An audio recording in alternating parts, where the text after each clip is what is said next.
What is up, you guys? My name is Lint Pocket, like Pocket Lint, but backwards. You can follow me on all social medias at Lint Pocket. Welcome to Rap Shyt Magazine.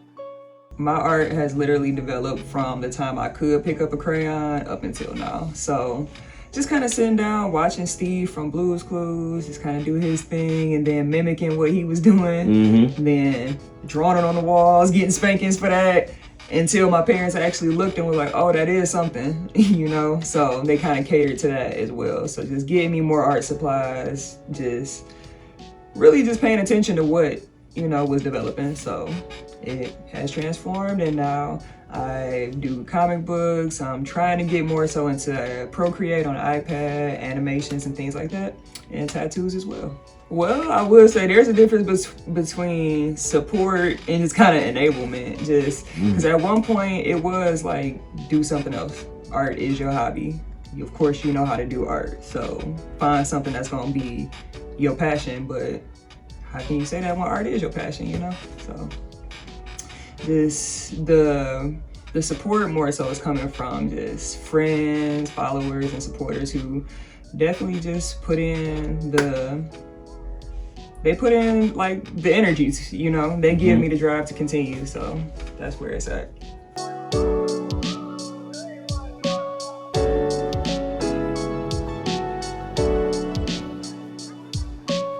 So my inspiration really came from just 90s cartoons from Nickelodeon, Cartoon Network, and then just kind of combining those two. Some of my favorites were just Rugrats, Foster's Home for Imaginary Friends.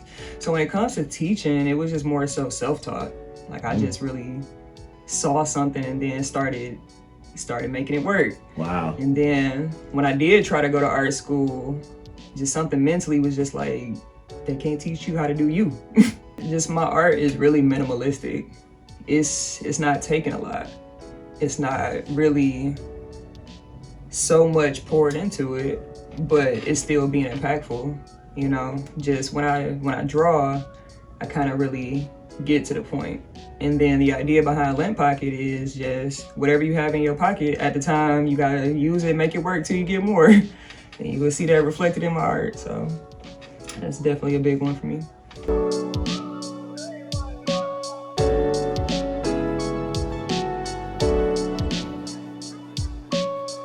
Well, when people ask me that question, I really say art is subjective.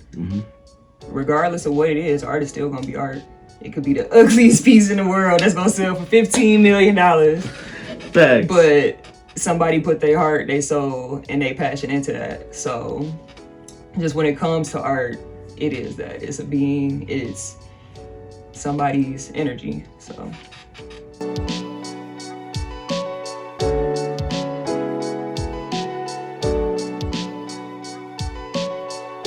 So being Lint Pocket, I'm just real observant. So it's definitely just how I feel, the way people interact with each other, how somebody might just be sitting there minding their business, or just the influence of life itself.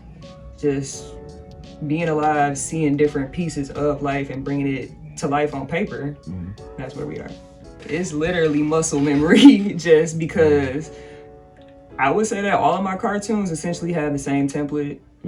They kind of look the same, but they have that touch of personality, that different person. This person has a beard, this person got eyelashes. Just kind of personalizing it to the effect of like somebody's avatar.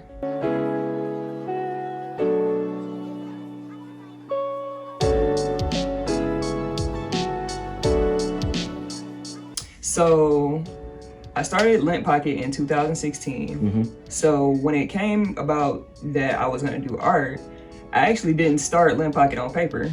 I actually picked up a pair of old Timbs and drew Hey Arnold on them. And then from then, I was just like, okay, maybe I can monetize putting my art on clothing. And so then it went from t-shirts to dad caps. Now we're working on a kids clothing line, a rebrand of the old logo. So we got a lot of new and old things in store. So I think my final step is definitely galleries and solo exhibits. Just definitely being in my zone. So just kind of, I have been curating my own things. So just kind of like the Lint Pocket experience and my art show that I did a couple months ago called Negatives. And it was just me, just all of my art and feeling just different themes. So overall, we're gonna take it real big. I'm thinking murals. Okay.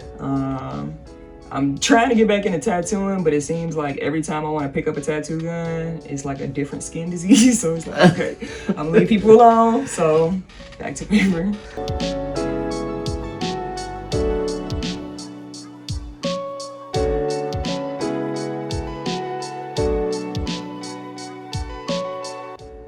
In order to combat sadness, I feel like comedic relief is always the best. Just get people to laugh. So Negatives was just kind of a spin-off of all the negative things that had happened to us during COVID. So just kind of bringing light to that situation. So when you see Negatives, you will see the jokes, you will see the hidden figures and things like that to kind of make you smile through everything that we had lost.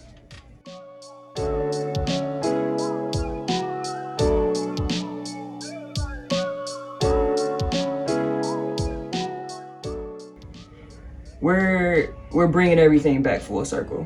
It seems like everything was taken from Pontiac. So now we're trying to just piece ourselves back together. So with our art collective, P0, we definitely intend to do a lot more events in Pontiac when it comes to art, poetry, just everything that falls under the art spectrum, because that is just expression.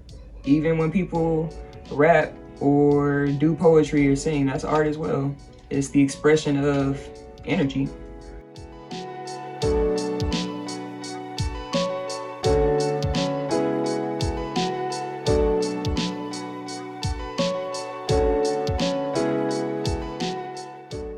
Teaching kids has definitely been amazing because I get to be the person that I never had.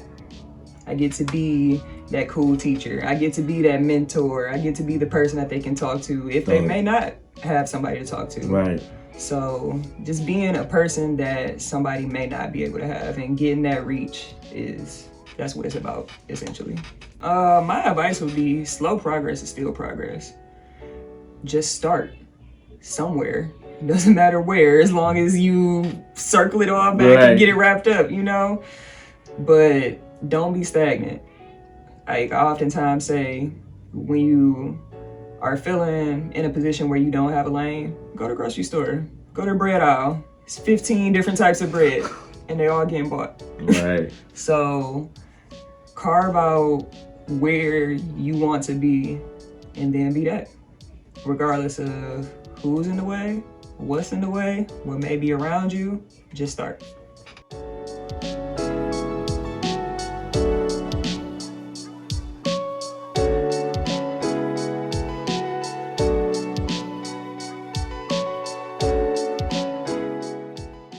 Favorite piece of art. So my favorite artist just the past couple years has been Basquiat for sure.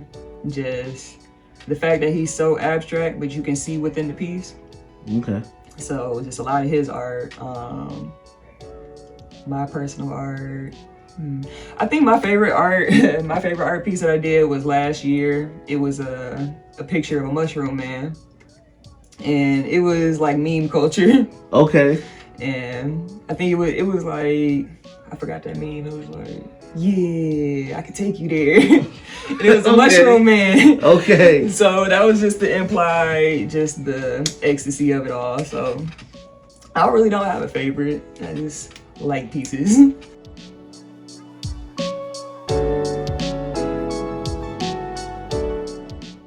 I think memes bring us together.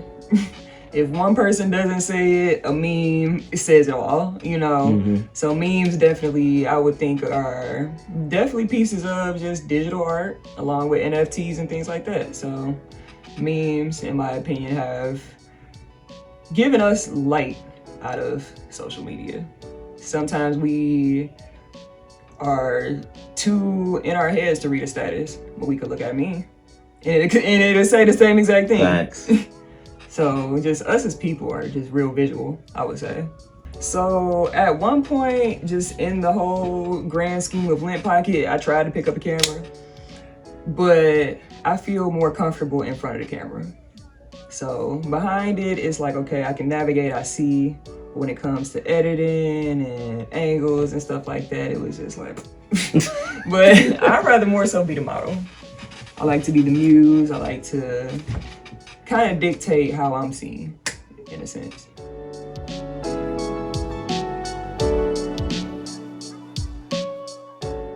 Art has probably saved mental health a lot because it is that expression of energy. If it's not in you, it's on paper. So you can definitely kind of get those emotions out and kind of feel the space around you when you get the emotion away from you. So when it comes to art, like I said, it's subjective. It could be anything. And within the past 2 years, like I said, it took a lot out of us. So with people expressing through their art, hey, I need help, or hey, this is how I'm feeling, I feel like that's the most healthy way to do it. When you get in that mood, you gotta get in that mood, whether it's just music, good smelling candles, cleaning up before I do it, definitely just decluttering my mind before I sit down to try to do work is definitely just useful. And then sometimes I just have to carve that out in my schedule. Just being so busy, I have to say, hey, this is when I'm gonna do art, and really discipline myself to actually do it.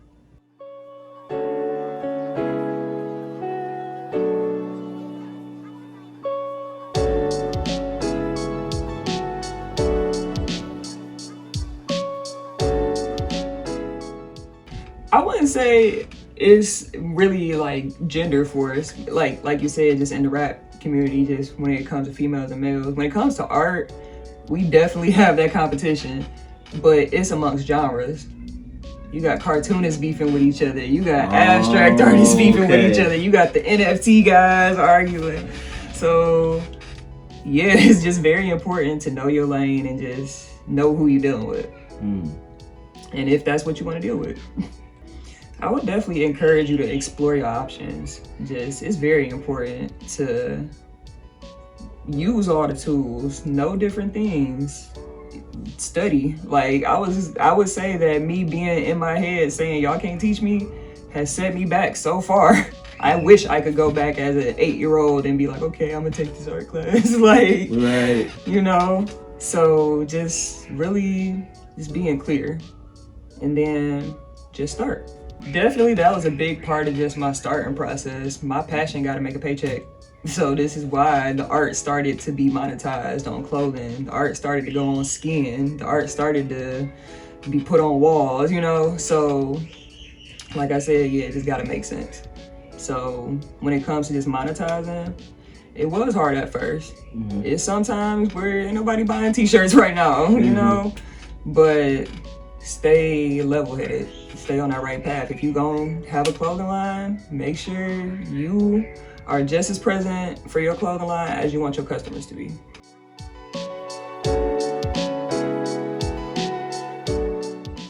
So on the website, lintpocket.bigcartel.com, I have hats, hoodies, I got art on there. Definitely a lot of things that'll keep you swaggy. In regards to Instagram, we got @LintPocket, like Pocket Lint but backwards, and Facebook as well. That is LINTPOCKET.